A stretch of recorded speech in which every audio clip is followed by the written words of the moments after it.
to look at the top of the feather to take her to the trick. If I'm looking at the top of the feather, I can maintain the balance because as the top moves, I just simply move my hand directly underneath it. It moves a little bit more. You see how easy that is when I make little adjustments? When I take my eyes off the top of the feather, it sometimes gets a little bit harder. I would have jumped, but I was able to go on the flat. You know, the feather's like us and God. You know, God tells us to keep His eyes on Him and His Son Jesus Christ.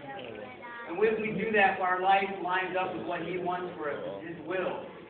It's when we take our eyes off of Him and look at everything else in our life, all the problems we seem to have in finances and marriage and friendships and all the things that sometimes can bring us down or get us sidetracked from where God wants us to be. God calls us to look to Him and have our life in alignment with Him.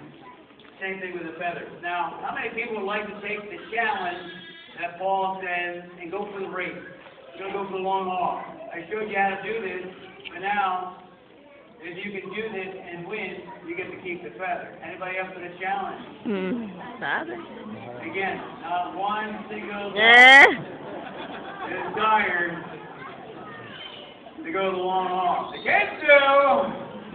Tell you what, I'm going to give some feathers out to all kinds of folks. Hands in the air and hands not in the air.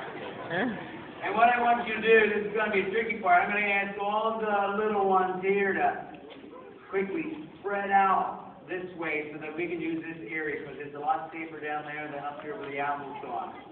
So if you guys can all just, we can fill the area back in a second, but I'm going to ask you to